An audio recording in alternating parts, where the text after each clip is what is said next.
Of almost random thoughts about our subject this afternoon, which, as you know, is Lyndon Johnson, Robert Kennedy, and the decade of the 1960s. First of all, I'm sure that many of you will agree that, like most politically active people over age 50, the 1960s remains one of the most fascinating periods of our lives. A host of very, very important historical events and movements were crammed into a very, very short period of time. And it's a period that is fascinating not only for people of my age and sort of older or a little bit younger, but obviously for younger people who want to understand exactly what it was that was so important about this decade that people continue to talk about and talk about quite a bit. So I think our guest today has done a fascinating job of talking about this period, of giving us an understanding of this period that is very, very important. Secondly, I think this book, Mutual Contempt, has a very, very interesting and very understandable portrait of Lyndon Johnson, a portrait that is very, very difficult to paint because, as we all know, Lyndon Johnson was a very, very complicated person. For a lot of reasons, unfortunate in my view, Lyndon Johnson is almost always defined in terms of the last two very, very difficult years of his presidency, and people tend to forget the length of his career in Washington and the impact that this man had during the period of the 1950s when he was majority leader. This book has a wonderful chapter on the 1960 convention and campaign, which I think captures this feeling that people had about Lyndon Johnson quite accurately. One little example from my personal experience, like all of you, and it's a very, very trite thing to say, and I don't often say it, but I remember, as those of you over 50 do, the events of November 22nd, 1963 extremely well. And I must tell you that one of the first things that I thought about, and I can remember this vividly, after the full, not the full, but after at least the initial emotional impact of the assassination sort of sunk into me, one of the first things that I thought about was Lyndon Johnson, and my conclusion, my almost immediate conclusion, was that he would be a very interim president, that he would not run in 1964, that in fact, at some point, Robert Kennedy would just continue the Kennedy administration.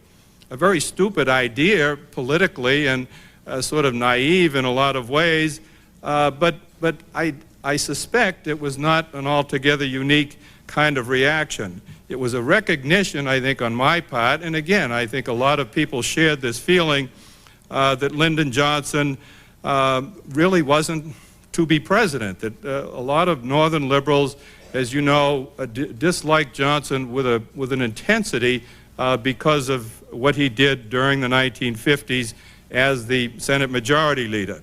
In the 1950s, again, as many of you recall, Northern progressive liberals were sort of on one side, and these congressional people in the persons of Johnson and Rayburn and all the other Southerners who controlled Congress was sort of on the other side.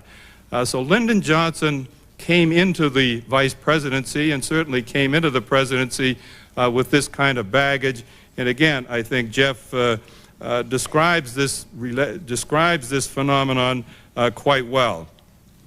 Thirdly, I think this book helps to explain in many ways just how the Kennedys sort of collectively continued after November 22nd, 1963 to remain a major force in American politics. One of the most interesting and difficult questions that we get here at the Kennedy Library from visitors, particularly students, particularly high school students, is about this whole phenomenon of John Kennedy. Why has his popularity continued after 34 years? Why is this image of JFK still so strong 34 years after his death?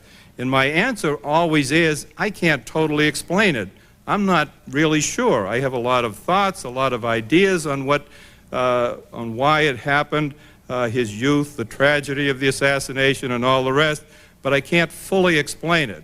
I think this book helps to explain it, certainly helps to explain what happened during this very, very critical period from November 1963 until 1968, which of course is the focus of the book.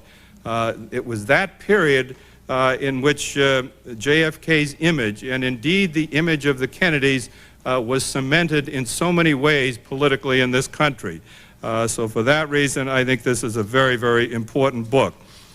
Finally, this book raises a host of questions about our collective historical interpretation of this interesting period and about the kind of leadership the nation wants and gets, and it provides at least some tentative answers.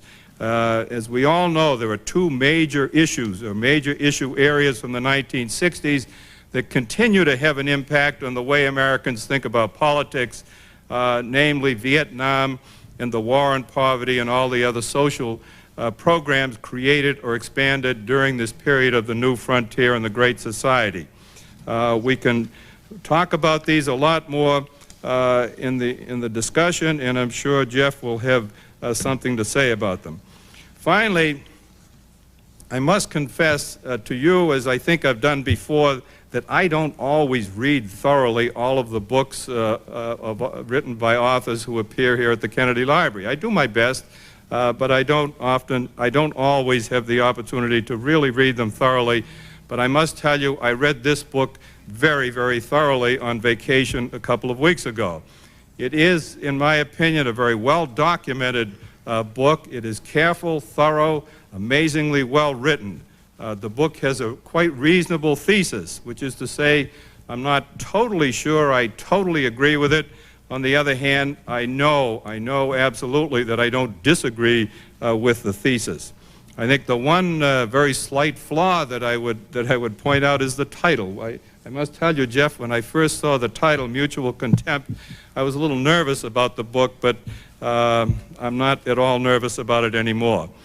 As to the author, there's nothing more that I can say about Jeff Sheshel other than what is in your handout. I am absolutely thrilled to see a person of his age writing a book of this quality.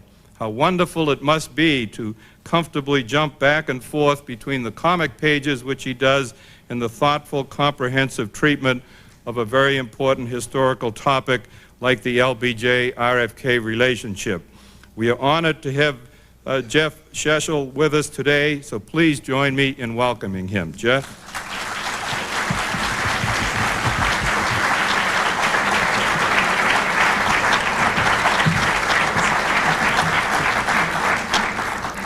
I'd like to thank John Stewart for that very kind introduction, and thank the Kennedy Library for hosting me here this afternoon. And to the extent that this is a well-documented book, I also must extend my thanks to the Kennedy Library for helping to sustain me during an extended stay here at the library a couple of years ago, during which I spent a lot of time digging around in the Robert Kennedy papers. I should probably begin by pointing out, for the benefit of those of you who know me in my capacity as a cartoonist, and I saw that they were handing out samples of my work out front, that this is not a cartoon history of the Johnson-Kennedy feud. I have fielded that question many times over the past 4 or 5 years, although I think probably an outstanding cartoon history of the relationship could stand to be written. And I'd also like to thank all of you for coming out on a Sunday afternoon. It has been 10 years since I learned that Lyndon Johnson and Robert Kennedy didn't like each other. John Stewart and those of you who lived through the era knew that fact very well. Those of us who were born after that era had a little learning to do, and my learning began about 10 years ago when I picked up a book that you may be familiar with called Robert F. Kennedy in His Own Words, which was a collection of oral history interviews, which prior to that point I believe had been sealed here at the library, interviews conducted in '64 and '65 by Arthur Schlesinger and some others. I picked it up actually for a vacation read during my freshman year in college, and it didn't disappoint. The vivid language with which Robert Kennedy describes Lyndon Johnson really leapt off the pages at me. He describes Johnson as a liar, as a very mean figure, as bitter, vicious, and an animal in many ways. I concluded right away that there was a story here, and I've spent the better part of the last 6 or 7 years trying to track down the distant pieces of that story, the strands of that story, and to weave them together. This book is my attempt to weave those together into a coherent narrative, to bring together new material that's continually being released by the Kennedy Library and the Johnson Library, among others, and to try to tell that story without the prevailing bias, which I think characterizes much of the literature on that period. This is not to slight the literature, which is a very rich and continually expanding body, as I'm sure you're well aware. But as Ed Guthman, Robert Kennedy's press secretary during his time in the Justice Department, once said, there are only partisans on this one, referring to the Johnson-Kennedy feud. And I can understand why, seeing the emotional investment that those who lived through the era had in these two characters, in one or sometimes even in both of them. I must admit to having developed a bit of an emotional investment in both of these characters, neither of which I knew, but I have endeavored to tell this story without bias to the extent that that's possible, and not to become a partisan on this one. I could not have spent 6 or 7 years on this subject with just any figures. As Mr. Stewart indicated, these are, and as you all know, these are incredibly rich and complex figures. They remain to this day substantively and symbolically very important figures. And what I learned over the course of studying and researching this feud is the extent to which the lines of division between Lyndon Johnson and Robert Kennedy were the major fault lines of the 1960s. The line between Robert Kennedy and Lyndon Johnson was an ideological divide, it was a generational divide, it was a split over Vietnam, it was a split over the war on poverty, it was a split over civil rights and the so-called problem of the cities. And not only did this feud reflect these major divisions of the 1960s, but I think a strong case can be made that it actually worsened those divisions. These, after all, were not backbencher politicians. These were the two most powerful politicians of the decade, particularly after the death of John Kennedy. And I think that the relationship between the two of them is a case study on of the impact of personality on politics. And today I'm going to, in a brief speech, look at 4 different areas, 4 different aspects of this relationship that I think tell us a lot about the nature of these two men. I think it's really impossible to understand either of them without understanding their relationship with one another, and also tell us a lot about the times and tell us a lot about the continuing import of this relationship between two of the most complex and powerful figures of the 20th century. It really has to begin with the rivals, the two men who seemed almost chemically inclined to disagree, to put it mildly. And then I will go on to discuss the affront, or the series of affronts beginning in 1960 that really irreparably divided these two men and made it impossible for them to agree on really any matter of substance. I will then discuss the Kennedy legacy and the ways in which Johnson and Robert Kennedy were contestants for the throne, as it were, and finally to talk a little bit about the impact that the relationship had, as I indicated. But it really first must begin with these two very vivid personalities. In 1961, in the White House kitchen, late at night, after a White House dance, the two men and a small group of aides gathered for a late-night snack of scrambled eggs, oddly enough. And Lyndon Johnson cornered Robert Kennedy in this very small room and said, "Bobby, you don't like me." I'm not going to do my Texan twang for you here today. He said, "Bobby, you don't like me. Your brother likes me. Your sister-in-law likes me. Your daddy likes me, but you don't like me. Now why? Why don't you like me?" I don't think that Robert Kennedy probably gave a very satisfactory answer to that question at the time, although history does not record it. But that question is one of the central questions in this book. Why didn't Kennedy like Johnson? And the corollary question, why didn't Johnson like Kennedy? And I think the answer to that question tells us a lot about these two men. The relationship was, as Johnson described in his memoirs, a matter of chemistry. It seemed that these two were almost, as I said, genetically engineered to disagree, to antagonize one another. They were physically a study in contrast. Lyndon Johnson was 6'3", and was known for his, not only the force of his personality, but the force of his physical personality. He would bend people backwards in what famously became known as the Johnson treatment. He used his size and he used his hands. One of the first things that you noticed about Lyndon Johnson were his enormous hands and the ways in which they kneaded your lapel and kneaded your shoulders and almost kneaded other senators like putty, and inevitably seemed to get his way in the 1950s when he was the most powerful majority leader that this country has ever known. Robert Kennedy was a half a foot shorter and was a perpetually hunched figure, the posture that we're all familiar with the hands in the pockets, a slight figure, and was inclined, when in the presence of people like LBJ, and LBJ in particular, to sort of back across a room. When Robert Kennedy met visitors in his Senate office, it became something of an office joke that he would move along very quickly with a, "Hi, how are you, where are you from? Hi, how are you, where are you from?" all in one breath, never pausing to wait for the answer to that question, moving along the line and then very quickly moving on to the Senate chamber or his office or the business of the day.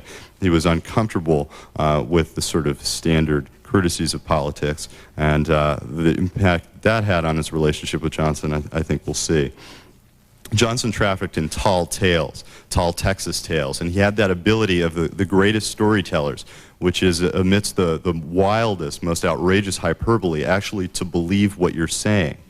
And George Reedy, one of Lyndon Johnson's press secretaries, once said that the first victim of a Lyndon Johnson whopper is Lyndon Johnson himself. And that is one of the reasons he was so effective as a politician. Robert Kennedy hated liars, and he said so, and he described Johnson as one of the greatest liars he'd ever met. The thing that amazed him about Johnson was that, as Robert Kennedy said, he lies even when he doesn't have to. Johnson lived and breathed politics. It was his art, his culture, his sports, and in fact, you may be familiar with the story of John Kennedy's and Lyndon Johnson's visit to, I believe it was a Washington Senators baseball game. You may correct me on my baseball history. I think the Senators were still around by that point. The two men were seated together at the stadium, and Johnson proceeded to talk for the entire 9 innings about nothing but politics. The smallest details on Capitol Hill fascinated him. They did not fascinate John Kennedy. And at subsequent baseball games, he always made sure there was an aide between himself and his vice president. Robert Kennedy, I think it's too strong to say he despised politics, but he despised politicians. He said it's a hell of a way to make a living. He said you can't get any work out of a politician, and he meant it. Even though he was a politician himself, he didn't see that as a contradiction. He saw politics as simply a means of getting things done. And the dirty business of politics to him was something that he was good at, but he took no delight in the machinery and the workings of politics in the way that Lyndon Johnson did. Both men in that way were the legatees of their fathers, who were politicians of very different sorts. Lyndon Johnson's father, Sam, a state legislator in Texas, and we all know of Joseph Kennedy's political history. Even the similarities between these two men drove them irreconcilably apart. They were both famously sensitive men. Johnson was very sensitive to slights, particularly about his background. In 1956, at a dinner for radio and TV correspondents, Johnson arrived in a shiny gray silk tuxedo with very shiny black lapels, at which Senator Clinton Anderson of New Mexico remarked, "Every damn time you introduce one of these rich Texans to civilization, he goes completely hog wild." At which point the crowd erupted in laughter, excepting, of course, Lyndon Johnson, who had a wonderful sense of humor, but certainly not at his own expense. Robert Kennedy was also a sensitive, vulnerable individual, despite the early cliche of him, the early perception of him as a tough street brawler. One columnist said that every time you see Robert Kennedy in public with his brother, he looks like he's showing up for a rumble. And that certainly was the early caricature of Robert Kennedy. But in fact, that was, I don't think it's delving too deeply into psychohistory to say that that was a tough exterior, and that the sensitivity of Robert Kennedy was expressed more as he matured later in his political life. And very early in life, as the 7th of 9 children, he was known for being vulnerable and easily cowed by his older brothers, who were quite a bit older than he was. Both men also were very insensitive men. We know of Johnson's explosive temper. He thought nothing of upbraiding an aide or a reporter in public. Robert Kennedy's anger was expressed a bit more subtly. He would fix the object of his displeasure with what aides called his icy blues, his icy blue eyes, and that look of utter petulance that communicated to you that what you had just done was a very, very bad thing indeed. He even fixed those eyes on Averell Harriman during the Kennedy administration. At that time, Averell Harriman, we all know, was the governor of New York and a political wise man. At that time, he was 70 years old, and he had been looking into anti-communist activities in Eastern Europe for the Kennedy administration, but he hadn't finished the job. And Robert Kennedy turned those eyes on Harriman in front of a room full of people and said, "Well, get on it, Averell. See that you have it done by tomorrow." And Robert Kennedy certainly thought nothing of walking past Lyndon Johnson or really anybody else who was in the midst of an Oval Office meeting with President Kennedy without so much as a nod of apology or even acknowledgement, which raised a lot of tempers in that White House, particularly Lyndon Johnson's, who really had nothing much else to do, as we'll discuss, but get angry. But to move on from these two personalities and to see what happens when they get together, we really have to begin with 1960. For it all really did begin with 1960, and for Johnson at least, it always came back to 1960. He would never forget the events of the convention that John Stewart referred to earlier. And a lot of this had to do with Johnson's utter disregard for the Kennedy candidacy in 1959. Robert Kennedy paid a visit to the Johnson Ranch on behalf of his brother in the fall of 1959 to size up Johnson's ambitions for the year, because Johnson had been emitting very mixed signals about his intentions for that year, and John Kennedy and Robert too wanted to know what Johnson was up to. Johnson promised that he had no interest in running for president and that he would do nothing to impede John Kennedy's race for president, promises both of which he broke very shortly. But probably the event of note during this weekend was a deer hunt. Johnson was famous for taking guests on his ranch on a deer hunt, an early morning deer hunt, and lent a very powerful hunting rifle to Robert Kennedy, maybe a little too powerful. When Robert Kennedy took his first shot at a deer, the recoil threw him off his feet and onto the ground, at which point Johnson paused for a moment, extended his hand and said, "Son, you've got to learn how to handle a gun like a man," which is as strong an indication of Johnson's withering disdain for the Kennedys and their political acumen as he could have delivered at that point in time. Very quickly he learned that he really should have treated Robert Kennedy with a bit more respect, and by the time the convention rolled around in July 1960, Johnson had been utterly humiliated by his own non-campaign and by the incredible success of the Kennedys in the primaries. Towards the convention, Johnson's attacks on the Kennedys became more and more bitter. He described John Kennedy, in an allusion to his health problems, as a scrawny little fellow with rickets whose ankles were around this big around, a comment that got back to all the Kennedys. He referred to Robert Kennedy as employing tactics used by the late Senator Joseph McCarthy, a reference that would have escaped no one at the time. People were very familiar with Robert Kennedy's history with Joseph McCarthy, with whom he had worked briefly in the 1950s. And most famously, Johnson referred to Joseph Kennedy Sr.'s history or career or tenure, as ambassador to Great Britain by saying to a group of Washington state delegates at the convention, "I never was any Chamberlain umbrella policy man. I never thought Hitler was right." A comment that was reported in the New York Times. Robert Kennedy never forgave him for that comment. John Kennedy shrugged it off. It was the sort of mudslinging he had come to expect. But the two men, as I'm sure you well know, were of very different temperaments. One Boston politician said that John Kennedy was the first Irish Brahmin and Robert Kennedy was the last Irish Puritan. And the two of them certainly responded to Johnson very differently in that way. But the great affront really occurred on the night of, on the day of July 14th, 1960, when Johnson was selected as vice president. I'm going to leave the interesting and Byzantine plot twists of this development to the book. But suffice it to say that Johnson grabbed a very tentative offer from John Kennedy and threw the Kennedys and their advisors into an immediate swirl of panic. And they decided after a couple of hours of debate that the best thing to do would be to have Robert Kennedy talk Johnson off the ticket. And this really was the great affront. Robert Kennedy paid 3 visits to the Johnson suite that afternoon, and on the 3rd he was finally granted an audience with Majority Leader Johnson, at which point the 2 men sat together on a couch, and Robert Kennedy offered him the chairmanship of the Democratic National Committee and hinted that this would be a great opportunity for Johnson to put Johnson men in positions of power all across the country so he could run for president, presumably in 1968. Johnson did not take that bait, and tears welled up in his eyes. Robert Kennedy later called him one of the greatest sad-looking people in the world when he wants to be, and Johnson said, "Well, if the president will have me," referring already to John Kennedy as the president, "then I'll make a fight for it against the liberals and labor who were likely to start a floor revolt," or at least so the Kennedys thought.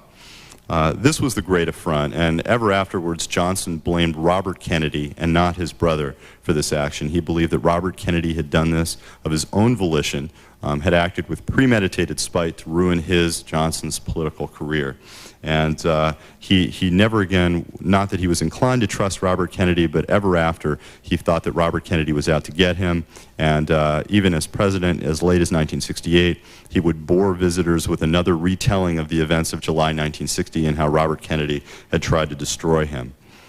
Those humiliations certainly continued as vice president. Johnson arrived in the office with great expectations.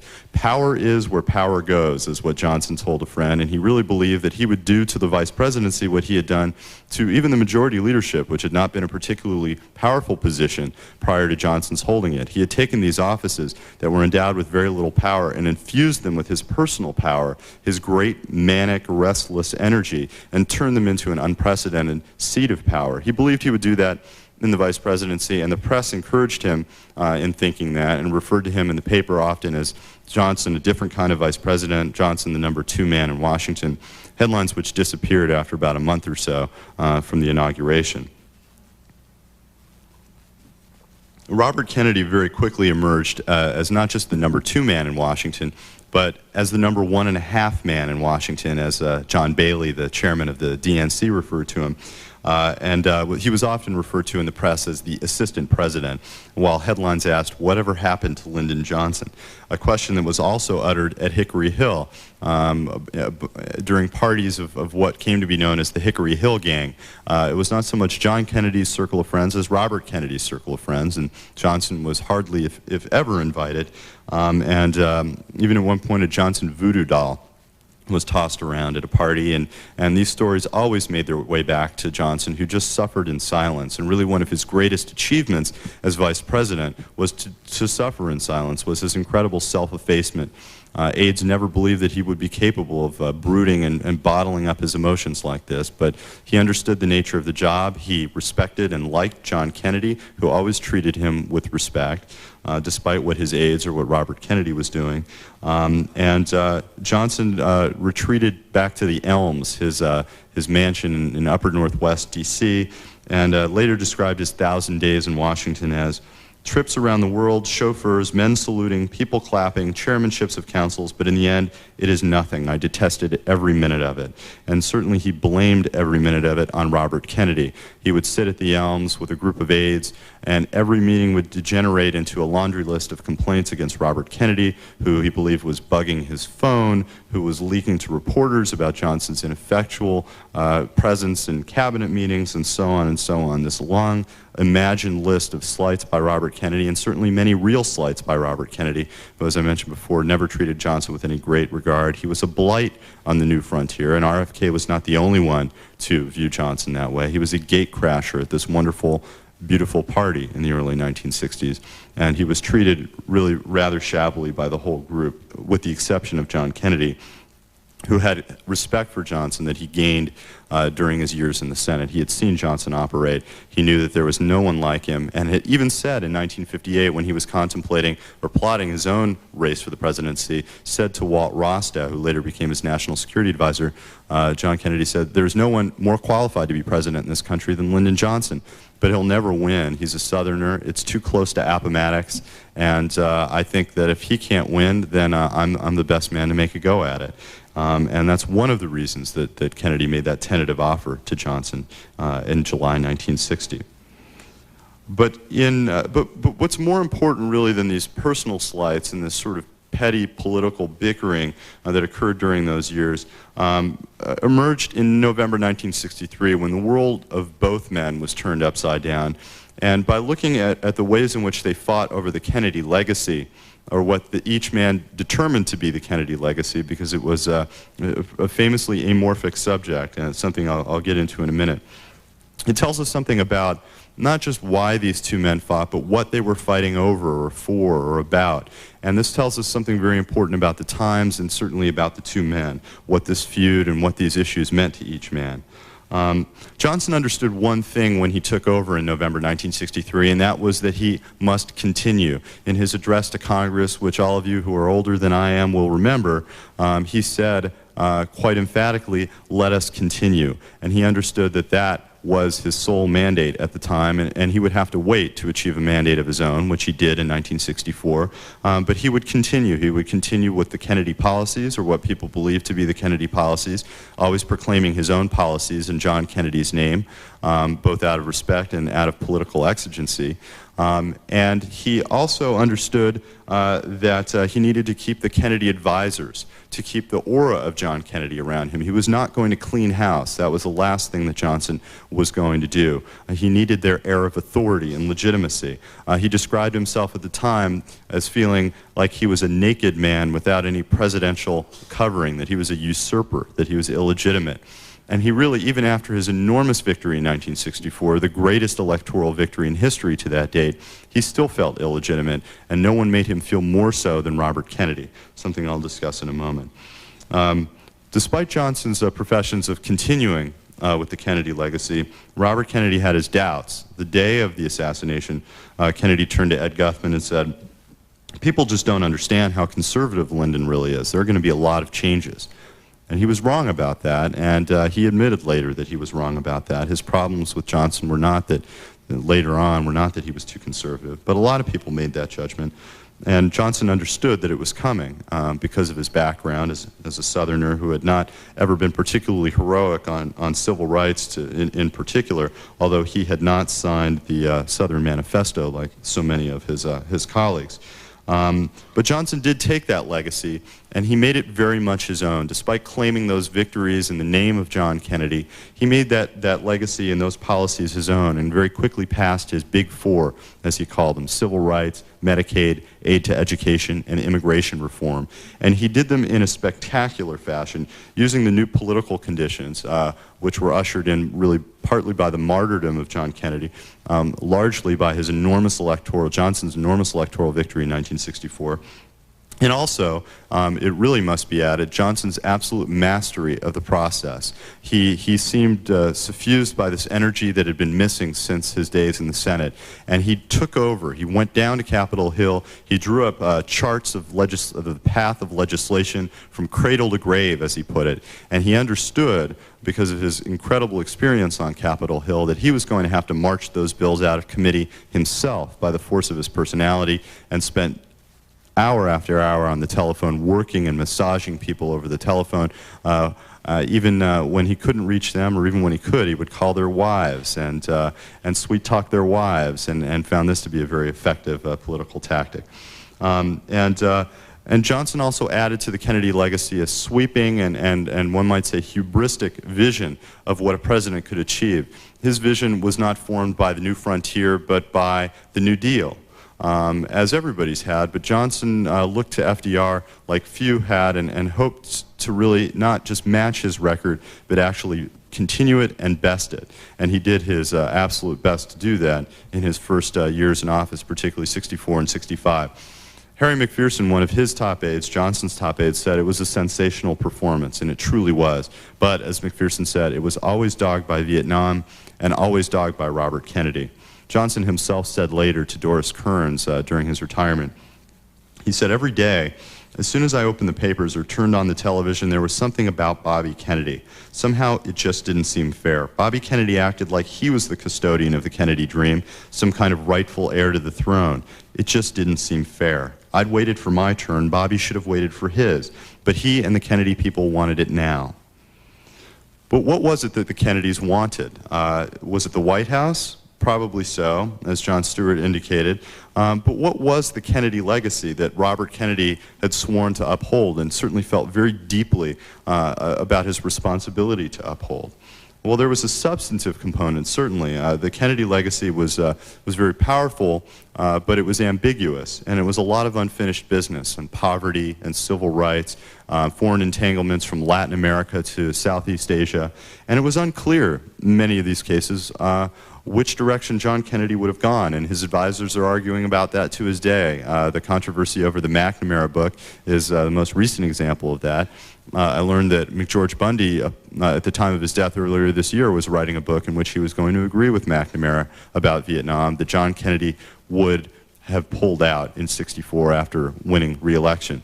I'm not going to engage in that very difficult debate. I'm happy to answer questions about my opinions on that, but I don't know that any of us can really answer that in any definitive way. But what's important really about the substantive side of the Kennedy legacy is that both Johnson and Robert Kennedy had a legitimate claim to it. Johnson as the inheritor of the presidency, and Robert Kennedy as the inheritor of a very powerful and symbolic political legacy. And as the two men took that legacy in very different directions, it was difficult really to see which one was the true direction, because it all went back to John Kennedy. Thus, the debate between the two men over Vietnam. The rest, said Adam Walensky, one of Robert Kennedy's Senate aides, was prologue. None of it really mattered until Vietnam. And a bit of an overstatement, but I think that the essence of that is certainly true, that the debates over civil rights and over the war on poverty between the two men were nothing like the debate between them over Vietnam. Johnson kept Kennedy advisors. He said, "I want John Kennedy's advisors to tell me what John Kennedy would have done, and I will do it." And that is certainly what he saw himself as doing, and he agonized over those decisions. But that's one of the bases on which he made those decisions. But how could Johnson claim that he was pursuing a Kennedy policy when he had a Kennedy, a living, breathing Kennedy, who looked much and sounded much like his brother, saying that he wasn't? As Robert Kennedy said in 1967, "We've turned, we've switched. Between Johnson's policy and my brother's policy in Vietnam, there is a contradiction." And Robert Kennedy, a statement like this from Robert Kennedy was really as damning an indictment as could be delivered of Johnson's policy, which was predicated on the idea that it was what John Kennedy would have done. But so much of that question of what John Kennedy would have done had to go unanswered. And much of the Kennedy legacy was based on style. Image counted. To be seen as following in John Kennedy's legacy was very important, maybe more important than reality, which was always hard to judge whether that reality matched up with the sort of imagined future of a Kennedy administration. And because of this, because of the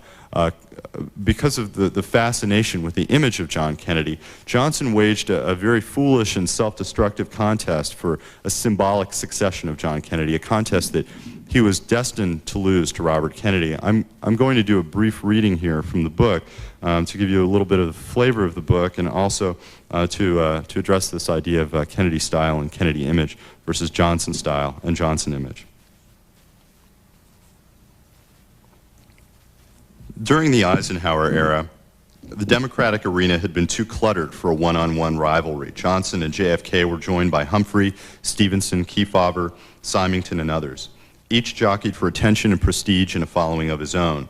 But after 1963, there was no one left but Lyndon Johnson and Robert Kennedy. Johnson knew this, and it frightened him. The press knew it too. Next to LBJ, U.S. News observed, RFK is turning out to be the most attention-gaining public figure in the nation.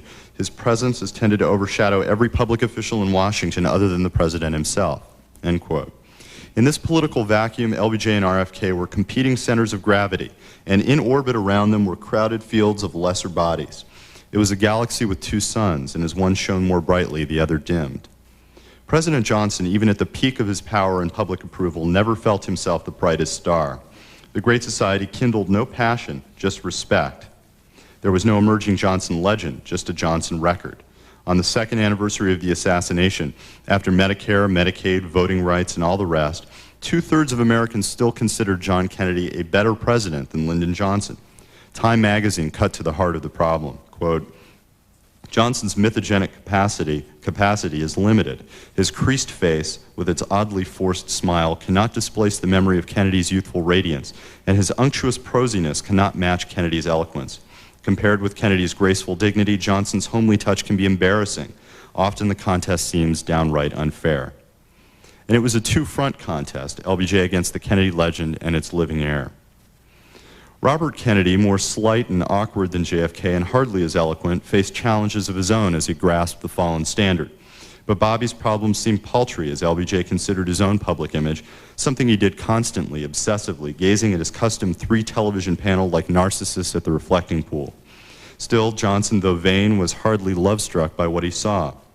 On radio or television, at a press conference or college commencement, LBJ knew he sounded canned, nothing like the mellifluous and forceful man of private encounters. Senator Paul Douglas said famously that he never saw Johnson win a debate on the Senate floor and never heard him lose one in the cloakroom.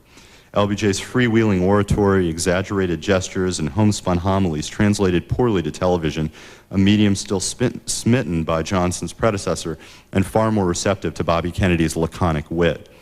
Advisors encouraged Johnson simply to be himself. That, McPherson counseled, is what the country wants to see and hear, and dreamed of bugging the cabinet room and leaking recordings of Johnson at his best. But LBJ, fearing his monologues unpresidential, held back in public. Even McPherson had to acknowledge the danger in letting Johnson cut loose. There are times, McPherson confessed, when I frankly would not like to see Lyndon Johnson being Lyndon Johnson. One week Johnson might charm the public, the next he might spook it with a profane, conspiratorial rant. When Lyndon Johnson did allow himself to be Lyndon Johnson, the results were mixed. Stumping for his anti-poverty bill in the South, LBJ put on his Texan hat and thickened his accent. Time called him corny as a Johnny cake, but efficient and effective.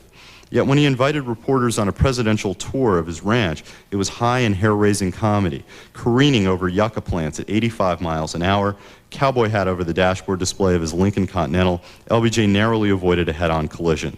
Reporters noted slyly that the president kept a cup of beer within easy sipping distance.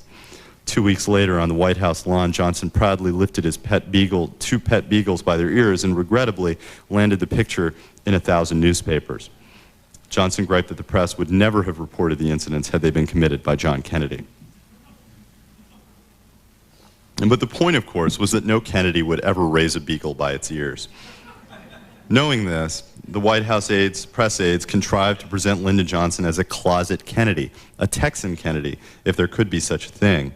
The Lyndon Johnson one saw in Life magazine was an athlete toting a golf bag or surrounded by young Olympians, a charismatic family man, proud father of 2 lovely daughters, and a fashion trendsetter, even if the trend was a modified cowboy hat. Much of this was stock political imagery, but there were deliberate echoes of the Kennedy era. In a memo to LBJ, presidential aide Horace Busby recommended shots of you among the young people, adding, I wouldn't want a notably less demonstrative showing vis-a-vis the Kennedy image. The March 1966 cover of GQ featured President Johnson on the front porch of his Texas homestead, wearing not ranch clothing, as the magazine had wished, but a Kennedy-esque 2-button suit, as Johnson had insisted. Johnson might fill an Ivy League suit, but he was no Harvard. This aspect of the Kennedy image was much harder to mimic. Awestruck aides bragged of Johnson's intellect, sophistication, and rich vocabulary, yet Johnson himself bemoaned his poor education. Intimidated by men of ideas, LBJ mocked them as overbred smart alecks who knew nothing of politics and therefore scorned his artistry. Quote, just like a pack of nuns who have convinced themselves that sex is dirty and ugly and low down and forced because they can never have it. Intellectuals, scoffed a national Democratic leader, are types who serve as handmaidens to men of power and influence. And though Johnson agreed, he desperately wanted them as his handmaidens. Yet here as elsewhere, Johnson was competing on Bobby's terms and losing. By mimicking Kennedy's strengths, his cultural roots, his athleticism, his glamour, Johnson highlighted his own weaknesses. Bobby Kennedy played parlor games with artists and poets. When Johnson visited a museum, he looked uncomfortable, like a misplaced exhibit. Bobby played touch football, shot the rapids, climbed mountains, and went on 50-mile hikes. Johnson, contriving to appear in graceful, in-motion, presidential form, threw around his 6'3", 225-pound frame in a most ungraceful fashion. Fred Dutton, an advisor, told Bobby to undertake, quote, at least one major, exciting personal adventure every 6 months, specifically to contrast his verve and vitality with, quote, the dull middle-aged tone that President Johnson and Hubert have hung like a pall over the country. When the Kennedy brothers, in a staged attempt to make Jack look healthful, strode from the surf in swimming trunks, Jack sucked in his stomach. Bobby did not need to. After a life pictorial of a Johnson boating trip on Granite Shoals Lake in Texas, one reader wrote the editors that, having seen the picture of President Johnson in a bathing suit, I feel he should be advised to find a better one, preferably one that wasn't topless. Even Johnson's boat invited unflattering comparisons. Bobby sailed elegantly like his brother. LBJ drove a powerboat, loud and crass. Johnson was a man of appetites. He drank, overate, and chain-smoked. No degree of manipulation of man or image could make him into a Kennedy. And no measure of coaching could prevent Johnson from lifting his shirt and showing photographers the scar from his gallbladder operation. At such moments, Johnson advertised his differences from Bobby Kennedy. And when he tried to finesse those differences by imitating the Kennedy style, Johnson became something less than Bobby and something less than himself. Image was not the only thing that mattered in the Washington of that day. Loyalty mattered very much, particularly to Lyndon Johnson. And this is another aspect of the Kennedy legacy that I think bears some examination. Johnson never felt that that administration was his own. He referred to the Kennedy Justice Department, Kennedy State Department, those damned Kennedy ambassadors, as he put it. Despite inserting loyalists of his own at the top spots of every agency, he never really felt that they belonged to him. They didn't belong to the memory of John Kennedy. They belonged to the very living, real person of Robert Kennedy. Joseph Dolan, who was Robert Kennedy's administrative assistant in his Senate years, and during the Kennedy White House years had been an assistant attorney general, told me a very interesting story out in Colorado where Joe Dolan lives, that in the days after the 1964 election, during which Johnson and Robert Kennedy had worked together as part of, as they called it, the Johnson-Kennedy team, Johnson immediately began purging his administration of Robert Kennedy's influence. He had continued as long as he could. He had kept Rusk and McNamara around, and he would continue to keep at least Rusk around for the rest of the administration. But he was going to purge the other agencies of Robert Kennedy's influence. Dolan gave me a copy of an FBI memo that he acquired during a FOIA request. This was an internal FBI memo a week after the election. Quote, the president stated that he had previously talked with the director about the fact that the Department of Justice was reemploying a number of individuals who had worked on the Bobby Kennedy campaign. The president asked how many of this number had been reemployed. I told him I knew of only a few, however, a discreet check would be made. Johnson stated he would like to know as soon as possible. He then asked if these people had been reinvestigated. He stated that the reemployment of these people could prove very embarrassing to the administration, and that after he gets the facts from the FBI, he plans to raise hell with Attorney General Katzenbach regarding this matter. By 1965, Johnson's obsession with all-out loyalty, particularly vis-a-vis Robert Kennedy, bogged down the appointments process, not just for cabinet-level appointments, but even for the many task forces that Johnson appointed to examine really any social problem that his advisors could think of. And he was desperate to find individuals with what he called a clean resume, meaning absolutely no involvement with the Kennedys, which was really impossible to do in the Washington of 1965 on the Democratic side of the aisle, and he had great difficulty. His aide, Harry McPherson, wrote him a very thoughtful memo in 1965 called Thoughts on Bobby Kennedy and Loyalty, in which he warned of, quote, great danger in applying a test requiring fealty to you alone. Most men of intellect and independent spirit do not want to start out swearing never to talk to a popular senator, particularly to one who espouses liberal causes. If the word gets around that one has to put on horse blinders to work for you, you will probably come out with a bunch of clipped yes men who are afraid of their own shadows and terrified of yours. The memo did not really caused much self-reflection on Johnson's part. He nearly banished McPherson, who had been his aide since the Senate years, to the bowels of the State Department. And McPherson it was made known to McPherson that his career was hanging by a thread. He promptly wrote another memo along the same lines, testing Johnson, which is actually a testament to the independent-mindedness of Johnson's advisors. But fortunately, his job was spared. But the battle, the contest between Johnson and Robert Kennedy was really more than a battle of image or allegiance, or even a matter of policies, or policies taken or not taken. The disagreements mattered in a very real sense in the 1960s, and really the last thing that I'll touch on here, and we can talk about it more if you'd like during the question session, is the impact of this bitter relationship.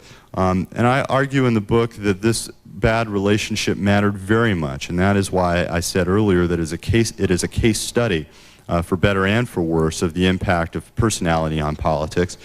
These disagreements mattered in Vietnam, where actions were taken or not taken because of something Robert Kennedy said or did not say in a speech, and mattered even more in terms of the significant psychological impact that Robert Kennedy's simple presence had on Johnson's commitment to the war in Vietnam. It mattered in the war on poverty, which very quickly became an unworkable amalgam of the Johnson approach on the one hand, which was more like the New Deal, involved jobs and sort of grandiose federal program of largesse, and the Kennedy program on the other side, the Robert Kennedy program, which was more incremental, it was gradual, smaller scale, seed money in different cities to find out what worked. It mattered in the Democratic Party, which engaged during these years in a nationwide battle for loyalty. And when they did not wish it upon themselves, the press wished it upon them, and that's something we can talk about later if you're interested, is the ways in which the press played up this feud and made it something more than it might have been otherwise. During the 1966 elections, U.S. News and Newsweek each provided charts of Kennedy men versus Johnson men during the Democratic primary season. Some of these were races for state senate, so compelling was this rivalry. And certainly that nationwide battle between the Johnson wing of the party and the so-called Kennedy wing of the party built towards its climax in 1968. And it mattered in the country as well, I would argue, that these two national leaders, the two most important political leaders of the 1960s, were simply not able to get along publicly or privately on any matter of great substance after the Civil Rights Bill of 1964. And in a country riven by so many divisions, it certainly mattered that these two leaders on the same side of the aisle, who really strove for the same sort of social justice and progress, could not get along, could not agree on those policies, and spent really the rest of that decade going at one another rather than working together to solve those problems. And I think that these divisions matter still. The rivalry of Johnson and Kennedy casts a very long shadow over Democratic politics. You can see it in the debate today over welfare policy, over health care, over affirmative action, over the efficacy of government action at home, over military intervention abroad. This feud casts a very long shadow, and the divisions that split Johnson and Kennedy and their respective wings of the party are in many ways the divisions that still divide the Democratic Party. In 1992, we referred to it as the split between old Democrats and new Democrats. They may very well have been called Johnson Democrats and Kennedy Democrats.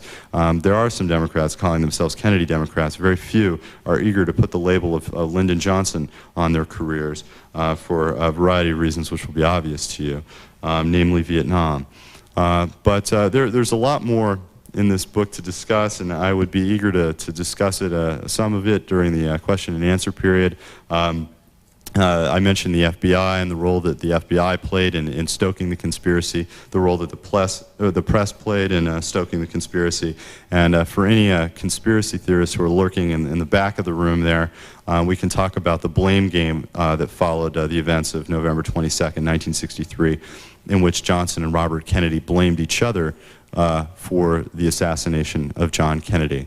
As I said, there's a lot more to discuss, but I won't take any more of your time. Thank you for being so courteous today and inviting me here and listening so attentively. I appreciate it. Thank you.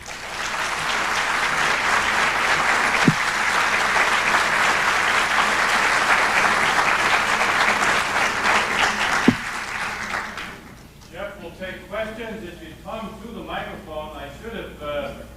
pointed out at the start, and welcome C-SPAN. C-SPAN is taping this program, and it will be shown presumably sometime in the next week or two, a month or two. These programs go on and on and on, as we know, and people will see them across the country for the next 6 months. I think. Look for me at 3 a.m. First question, yes. Prior to November 63, was any serious attempt made to mediate between the two? And after November 1963, did Robert soften his attitude toward Johnson, which was formed when he saw him as the congenital liar in the early days? Did he become a little more plausible as a human being as president? I assume you all, I don't have to repeat the question. The microphone is loud enough. There were no very serious attempts to mediate between the two of them prior to November 63 because, frankly, it didn't matter very much. Johnson was so impotent as vice president that it didn't matter much that the two of them didn't get along. Nobody in the Kennedy administration liked Johnson particularly. Very few of them sparred as openly with him as Robert Kennedy did in meetings of, for example, the commission. This is something I discuss in the book, a very, very heated meeting between the two of them during a meeting of the commission, the President's Commission on Equal Employment Opportunity, which Johnson was chairman of, but really Robert Kennedy ran. There were some very ugly incidents there. But aside from embarrassing moments like that, which sort of froze a room full of advisors, it didn't really matter very much, and there were no real attempts. There was an important attempt, I think, made right after the assassination, when it all of a sudden mattered very much whether these two men could get along. And there were some individuals like Sergeant Shriver and Bill Moyers who knew and liked both men, who offered themselves as mediators, essentially. It was a very, very difficult thing to pull Robert Kennedy out of that black hole of grief to meet with Lyndon Johnson. And there were some matters that I discuss in detail in the book in the days after the assassination, which made Robert Kennedy irreparably bitter against Lyndon Johnson. Really very unfair judgments, I think, on Robert Kennedy's part, but one has to understand what he must have been going through, and he was seeing everything through that lens. There was a meeting between Johnson and Robert Kennedy on the day that Johnson gave his first address to the joint session of Congress and to the nation right after the assassination. But it was really very perfunctory on Johnson's part. It was a great opportunity, but he really stepped on his own tongue in a way. He began the meeting by saying, "Your people are talking about me." This was an opportunity to discuss some of the misunderstandings of the previous few days, but beginning a meeting that way really wasn't going to lead to much, warmth between the two men. I'm puzzled by your claim that the feud defined the decade. And you didn't mention Nixon, I believe, once. I recall I was familiar with the feud, but I had no idea that it was defining a decade. And it seems to me that by 1968, the decade that you refer to, had resulted in the total discrediting and repudiation of liberal policies and a renewed, reinvigorated determination to oppose international socialism and a victory of Nixonian views, really, by 1968. Nixon got elected. Now, are you claiming that the failure of liberalism was not due to a failed ideology, but that it was due to this feud? It seems to me that that's like saying that the failure of Marxism was due to a dispute between a couple of Marxist leaders and not due to a ridiculous ideology. No, I would never make so bold a claim as to say that the end of liberalism was wrought by this one personal relationship. But I do think that the victory of Nixon in 1968 can in some ways certainly be attributed to the rifts on the Democratic side, not just between Kennedy and Johnson, but certainly they embodied in a very significant way the rifts that split the Democratic Party in 1968 and had begun to divide it, and as I said, divide it still. And some of the fractures within liberal ideology itself were presaged by the differences between Johnson and Robert Kennedy over the, as I said, the efficacy of government, the role of bureaucracy. Robert Kennedy in 1967 advocated something akin to block grants, an idea that he borrowed at the time from liberal House Republicans. He was going in a different direction as a Democrat. He was not becoming a Republican. But these splits began to be seen in the relationship between the two of them. As far as the subtitle of the book, Lyndon Johnson, Robert Kennedy, and the Feud That Defined a Decade, I do think, and this goes to the point that Mr. Stewart made earlier, there can be a danger in making a little too much of the title of a book. I met Ted Kennedy finally at a cocktail party in Washington, and I didn't tell him the title of the book, but I told him what I was writing about, and he suggested that it be called something like Grudging Respect. Certainly, I think there was a grudging respect between the two of them, and I think that that comes across in the book.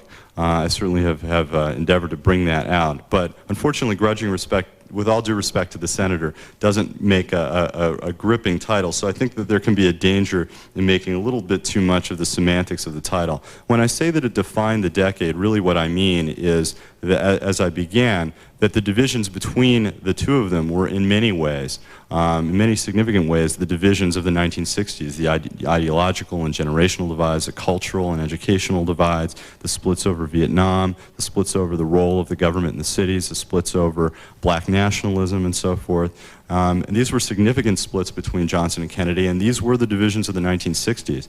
I would not argue that they were all due in any way to this feud, but certainly the feud exacerbated them, it mirrored them, and was a very important part. They embodied the divisions in the country, and they were on the same side of the aisle, and I think that that's a significant thing to know. Does that mean that you feel that liberalism might have a renewed future with the right leaders? Well, I certainly do. I'll tip my hand there.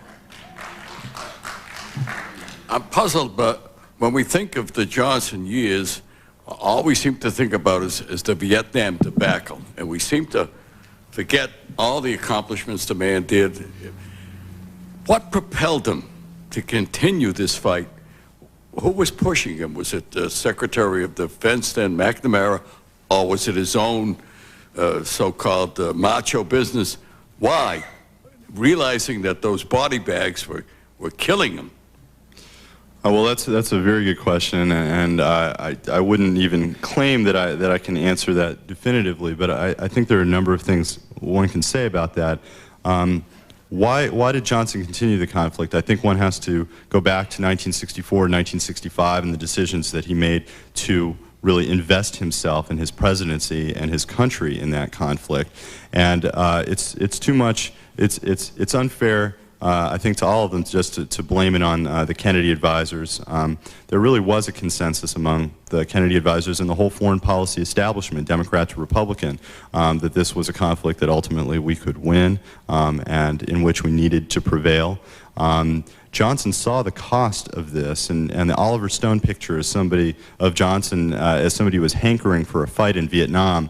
I think the lie is put to that by these Johnson tapes that are being released, that have been released over the past year, particularly the last batch, in which you just hear Johnson agonizing with his aides over the cost that he knows is going to be paid for this war.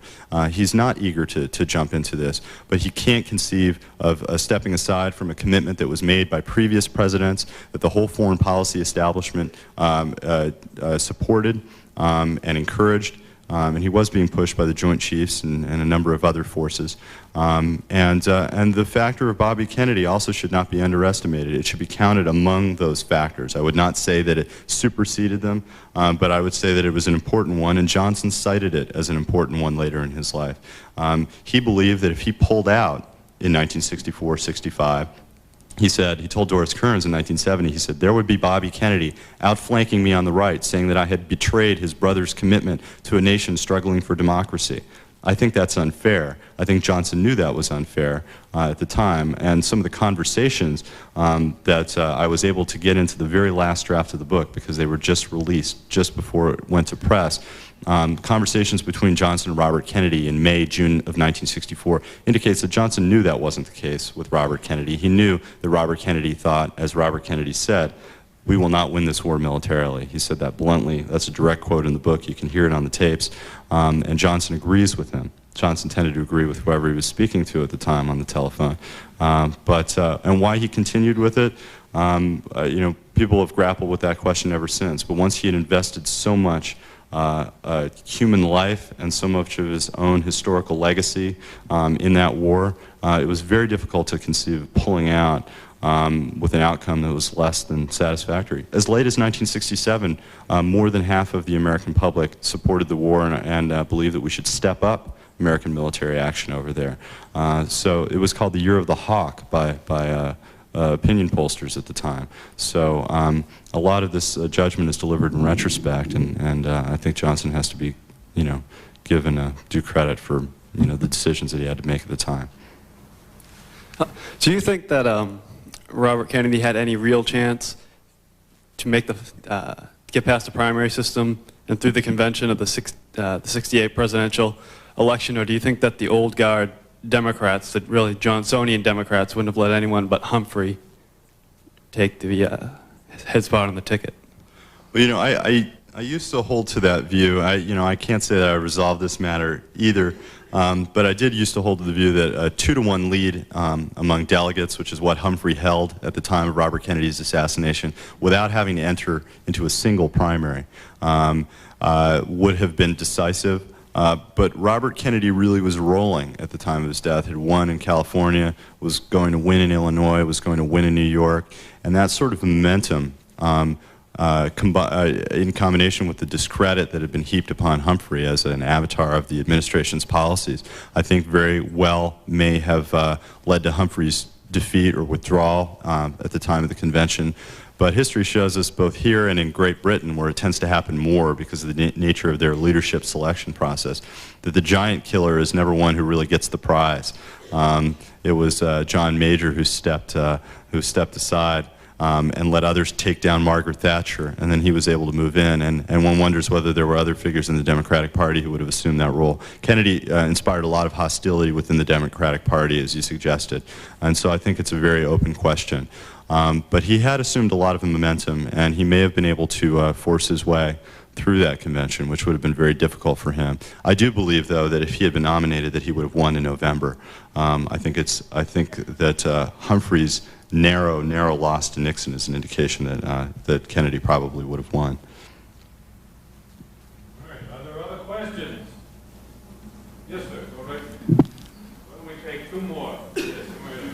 One of the most intriguing aspects of the relationship for me is during this 64 discussion when Johnson was considering a vice presidential nominee and he excluded all members from the cabinet, which really was to keep Bobby out. I wonder in part how strongly, how fully heartedly did Bobby really go for it, because it seems, you know, it's baffling that he would have really worked hard to become the vice presidential nominee. And then on the other end, in 68, when Johnson finally pulled out, maybe a couple of comments on how that caused Bobby to reorient and refocus his campaign. Well, very, very good questions. Robert Kennedy in 1964 was very ambivalent about seeking the vice presidency, but he did seek it, not actively in his own behalf, but he allowed others to do it for him, which caused a lot of controversy and a lot of consternation on the part of Johnson and the White House. They referred to it internally as the Bobby problem, and it plagued them all the way until Johnson finally issued that famous edict that you mentioned. He said that because they were just too busy, basically, he was ruling out any member of his cabinet for consideration for the vice presidency. And Robert Kennedy said at the time, "I'm sorry I took so many of you nice fellows over the side with me." It was very clear to everyone that edict was about Kennedy and about no one else, and the papers reported it that way. But it did have its effect of removing Kennedy from the running. As to why he thought he could possibly endure a vice presidency under Johnson, he had some friends pushing him to do it. The Senate was not a lock for Robert Kennedy. A far better bet was the Massachusetts State House, but there was a very intractable conservative legislature here at the time, and Robert Kennedy did not particularly want to be occupied by internecine local battles here in Massachusetts when he wanted to address national and international issues. He thought the vice presidency would be a better platform to that. The Senate in New York, he knew he was going to encounter the carpetbagger charge. Kenneth Keating, whom he defeated in November '64 in New York, was a very popular liberal Republican. It was not a lock, as I said. So he thought that the vice presidency might be the most public way for him to carry forth his brother's ideals. And he thought that he would simply have to endure it, although he had some serious reservations about it. When others said that he could quietly prod policy in different directions, he said, boy, that's a pretty disloyal operation, and he didn't like the sound of it. But he would have taken it if it had been offered to him. He was very clear about that later. In terms of 1968, you're right, after Johnson withdrew, Kennedy had to reorient his campaign very quickly. Joe Dolan said to me, Johnson was the war. And so once Johnson had removed himself from the race, he had really removed Vietnam, at least for the time being, as an issue in the campaign, and that was what so much of Kennedy's candidacy was about. The death of Martin Luther King, which followed very quickly and tragically after Johnson's withdrawal, just 4 or 5 days, immediately infused the Robert Kennedy campaign with a new sense of purpose and a sense of mission, really. Yeah, what do you think what is your opinion of the condition of the American electorate that allows two men with such pronounced personality flaws to allow their own personal animosity toward each other to tear the Democratic Party apart and to tear the country apart in the process? Well, I'm not sure that I should pass judgment on the American electorate, at least of the 1960s, having not been a voting member myself. But I will say this: that these were deeply flawed and deeply human men, although maybe on a different scale than Richard Nixon. But they were also, I should point out, they were also supremely talented, gifted, and visionary men, and they were not in office for nothing. And they achieved very much despite all this. I think that I wouldn't put blame on. I think we were lucky to have both of them despite this feud. And I think the nation lacks for leaders with the sort of vision and passion that the two of them not only brought to the process but inspired among others. We don't see it today, and we don't see these sort of classic epic rivalries, but maybe we could stand to have one. I'm not sure. Okay, I want to thank Jeff. Thank you.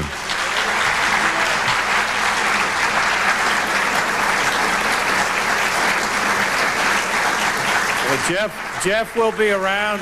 Jeff will be around, as is our practice, and he'll be over by the gift shop, and will sign copies of the book, which are available, as we said in the program today, for $27.63 for members of the Kennedy Library and $32.50 for those of you who are not members of the Kennedy Library.